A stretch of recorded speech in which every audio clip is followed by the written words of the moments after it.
Hi, my name is Sam Ibrahim, student ID number 222124124, and I am presenting my assignment part 2 for algorithms and data structures. So I'll just share my screen. So this is a notebook with a fresh runtime. I'll just go through and download the data sets quickly.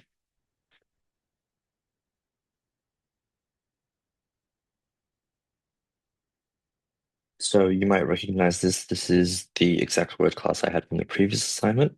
So I'll just run that. Just as a quick refresher, we're creating a word class here, which will go through and create word objects where it stores the words and the frequency, and then it's each of the neighbors in brackets. Um, yeah, so first we'll get onto our tree-based lexicon. Um, so this cell creates a tree-based dictionary, or lexicon, you might call it, to efficiently store and manage words and their frequencies. The structure is a binary search tree, which keeps words in order and makes looking them up faster. I'll just run that quickly. Awesome. Um, so first what we have here is a tree node class, and each node contains a word object, a pointer to its left child, which is words that come before it alphabetically, and a pointer to its right child, which is words that come after it alphabetically. So inside the actual tree node itself, um, we first have the insert entry, which is how the words actually get added. If it's a duplicate, it just increments the frequency. If it's alphabetically smaller, it goes right, like we mentioned. And if it's bigger, it goes right. If there's no child yet, it creates a brand new node. Next, we have the traverse, which gives you all the words in alphabetical order. It first visits the left subtree, smaller words, and then it adds the current word, and then it finally visits the right subtree, which is larger words. Um, Next, we have the find function, um, which goes left or right depending on the alphabetical order. If it finds the right word, it returns the corresponding word object, and if it doesn't exist, it returns none. So that's how it finds a word by its name. And lastly, we have the tree lexicon class. Uh, And this is the sort of user-facing class that wraps around the whole tree, and it starts out empty and grows as you add word as it works its way through the input file, which we'll take a look at in a little bit. It converts the words to lowercase.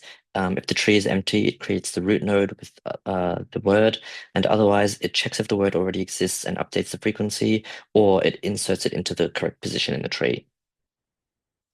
And then finally, we have the all entries function, which returns a full list of word objects in alphabetical order, and it uses the in order traversal from the tree node class defined earlier. I'm not sure if I already ran that, but I'll run it again. Um, and then next we have a little bit of helper code, and that just checks if two objects differ by one character. If they don't have the same length, then they can't be neighbors. So it's just a way to speed things up a little bit. Um, yeah, so next we go to the sort of main event. We have the built lexicon. So first I'll just say that what this is supposed to do is it's supposed to read the words from a file, count how often each one appears, and find similar words, specifically words that differ by exactly one character, and writes all those results to a brand new file. So let's go through the actual steps involved. And I broke it into steps just because it was easier for me to think about that way. Yeah, so step one actually um, just counts the word frequencies. It opens the input file, breaks it up word by word, and converts the words to lowercase before storing how many times each word appears in a frequency map. Um, the next step creates the actual word objects. So it takes all the unique words and sorts them alphabetically before creating a word object for each one. And then it sets the frequency using the map from step one. And it stores these words in a dictionary. So the word string gets added to the actual word object. The next step is grouping similar words using wildcard hashing. So for each word, it creates what you might call the wildcard pattern by replacing each character one at a time with a blank or an underscore. Um, so words that match the same pattern might differ by one letter. So it stores these in sort of bucket lists grouped by pattern. and you might start to see where that's going. So next we add the neighbors, and what that does is it loops through each pattern bucket. If a bucket has fewer than two words, it skips it because there's uh, no neighbors to link. Um, for each pair of words in the same bucket, it adds them as neighbors to each other, so they have to differ by one letter exactly. And the very last step is that it writes an output file. It writes each word and its info, so the frequency and the sorted neighbors, into the output file, and it formats, uh, and the format is string, uh, frequency, and then the neighbors. And so we've already run that, and now we'll just go to the actual running of the solution, and you'll see that that happened quite fast. So now we'll time the actual uh, solution, and we've got 0.76 seconds across two runs. Um,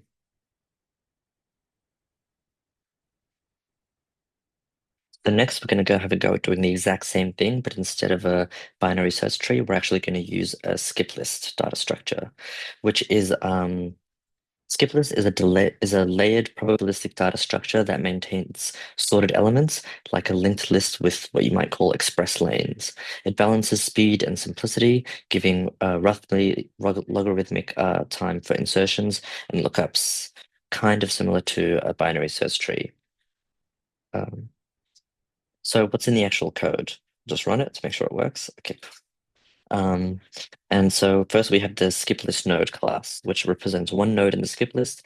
Each node has multiple forward pointers, which you might think of as fast lanes. And the number of pointers, level plus one, controls how many lanes it belongs to.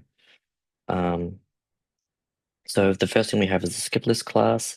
The max level is the maximum number of layers, and P is the probability used to describe how many levels a new node gets. So that's usually 0.5. If we go through it, we start with defining a top level dummy node with an empty list, and then the random level randomly determines how many levels a new node will span. Higher levels are rarer, keeping the structure roughly balanced. This step is how we insert new words. This is the main logic for adding a new word. So it traverses top down to find where to insert at each level. If the word already exists at level 0, it just updates the frequency. If it's new, it randomly chooses its level, and it adds it to all the appropriate levels using forward pointers. Next, we have the search, which traverses top down to quickly find a word. If found, it returns a word object, otherwise it returns none. And then get all words walks through the bottom level list and returns all the words in order. So what we've done is we've created a solution where the structures the word objects in alphabetical order. It's efficient. The average case is O log n. Time for search and insert. Unlike a tree, a skip list uses randomization to stay balanced. And so next we have the actual build lexicon skip list function. And what this does is it reads the words from the file, it stores them efficiently using the skip list, and it finds neighbors before writing it all to an output. Um, just run that. Great. So a little bit like before, we're doing the same thing where we're running the code, except this time it's with a sample input file, which is much smaller than the larger one we used before. And we've gone through, and it's has such a short time that it takes that it comes out to 0.00 seconds over the course of two runs.